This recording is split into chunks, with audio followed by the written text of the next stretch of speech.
What would you do if you stumbled upon 9 abandoned babies that nobody wanted? Most people would walk away.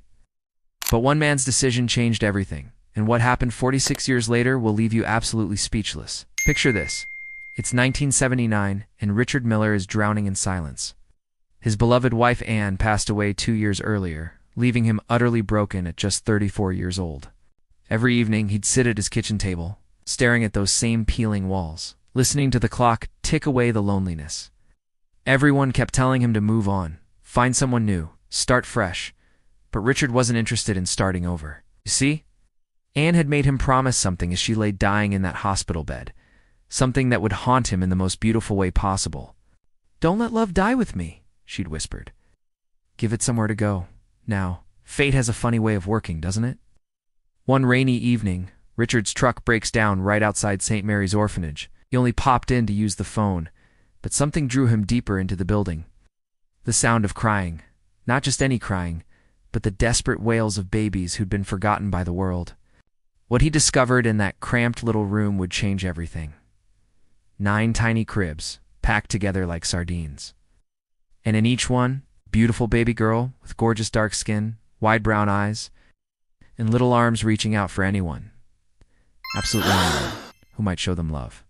They weren't even crying in unison. It was this heartbreaking symphony of desperation that would have broken anyone's heart. The nurse on duty noticed Richard standing there, completely transfixed. "They all arrived together," she explained quietly. "Someone left them on the church steps in the middle of the night. No note, no names, just 9 precious souls wrapped in the same blanket." Richard felt his world shift. 9 babies. How could anyone just abandon 9 little lives like that? But here's the devastating bit, the nurse continued. Nobody wants them all. People come in willing to take 1, maybe 2 at a push, but never all 9. They'll have to be separated eventually. That word, separated, hit Richard like a freight train. Suddenly, Anne's dying wish echoed in his mind. The love that needed somewhere to go. The way she always said family wasn't about blood, but about choice. When Richard finally found his voice, it was trembling. What if? What if someone took all of them? The nurse nearly burst out laughing. "All 9, sir? That's impossible. Nobody could raise 9 babies on their own. You'd need a fortune, and people would think you'd lost your mind." But Richard had stopped listening. He walked closer to those cribs, and something magical happened. One tiny baby stared up at him with such intensity, as if she'd been waiting for him her whole life. Another reached for his sleeve. A third gave him the most gummy smile you've ever seen. In that moment, something cracked wide open in Richard's chest. The crushing grief he'd been carrying suddenly transformed into something else entirely. Purpose. "I'll take them," he whispered. Now what followed was an absolute nightmare of paperwork and judgment. Social workers called him reckless. His own family thought he'd completely lost the plot. Neighbors were whispering behind their curtains, "What's a white man doing with 9 black babies?" Some said far worse things. Everyone warned him about the money, the ridicule, the way this would ruin his life. But Richard, he didn't budge an inch. He sold everything he owned, his truck, his tools, even Anne's precious jewelry. He begged for extra shifts at the factory, patched roofs at weekends, worked nights at a local cafe. Every single penny went on formula, nappies, and cots that he built with his own hands. His house became beautiful chaos.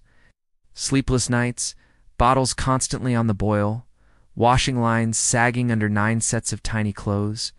He learned to plait hair with his clumsy fingers, figured out which lullabies soothed which little one. And on those terrifying nights when anxiety kept him awake, he'd count their gentle breathing in the darkness. But the whispers in town grew louder and nastier. Parents at the playground would pull their children away. Strangers stared in the shops. One horrible man actually spat at Richard's feet and sneered, "You'll regret this, mark my words." But regret never came. Instead, came pure magic. The first time all 9 girls laughed together. A sound so beautiful, it seemed to shake the very foundations of the house. Watching them crawl in a perfect line down the hallway like a little human train, those precious quiet moments after storms knocked the power out, when all 9 tiny bodies would snuggle against him, trusting him completely. They were his. He was theirs, and that was that. Richard knew the world would never stop questioning his choice. But looking at those 9 beautiful girls who'd filled his empty house with life again, he was absolutely certain of one thing. He'd given love exactly where it needed to go. The years that followed tested Richard beyond anything you could imagine.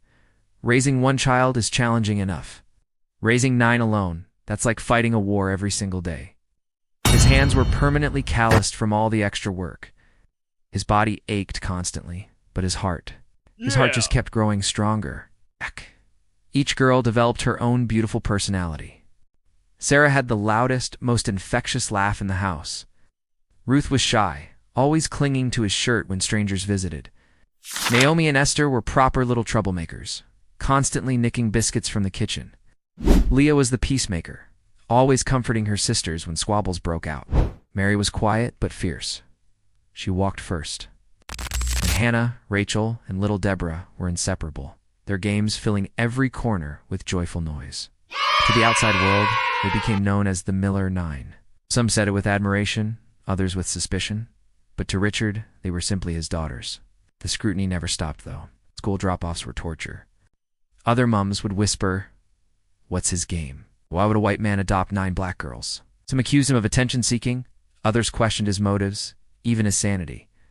Richard never responded to any of it. He just kept showing up with packed lunches, perfectly plaited hair, and shoes he'd saved for weeks to buy.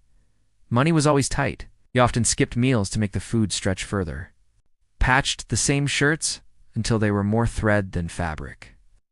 Late at night, when the house finally fell quiet, he'd sit at that same kitchen table with bills stacked like enemies. Head in his hands, wondering how he'd make it work, but he never, not once, let his daughters see that despair. When they looked at him, they saw strength, and somehow that gave him the strength to carry on.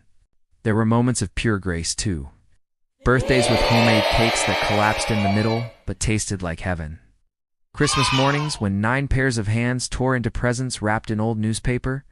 Summer nights under the stars, all of them squeezed onto one blanket in the back garden. Listening as Richard told them stories about Anne, the mother they never knew, but who lived on in every sacrifice he made. Slowly, against all odds, the girls flourished.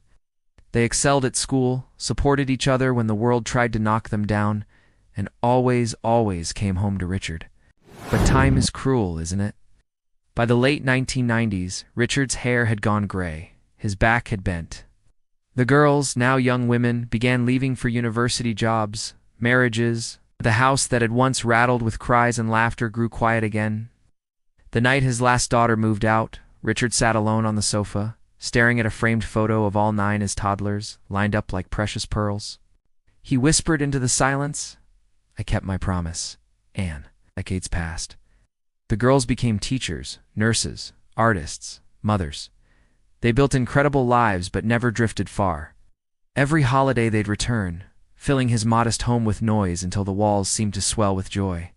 And each time Richard would sit back, eyes wet with pride, marveling at the miracle he'd been brave enough and foolish enough to choose.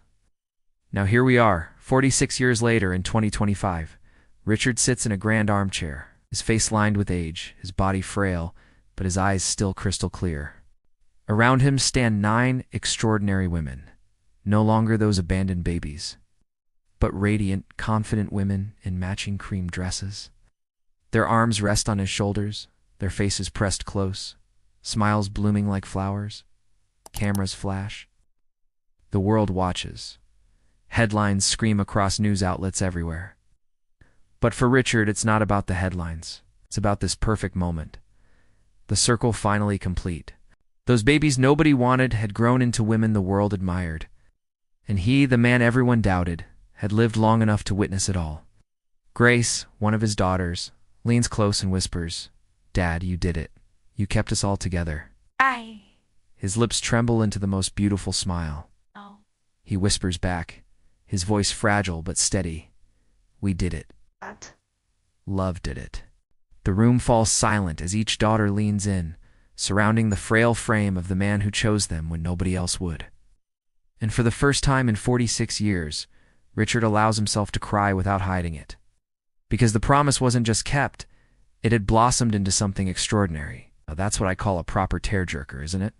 If this story touched your heart like it touched mine, smash that thumbs up button and hit subscribe for more incredible True stories that'll restore your faith in humanity. Drop a comment below and let us know where you're rewatching from. We absolutely love hearing from you. Brilliant lot. Until next time, Stay kind, stay curious, and keep believing in the power of love.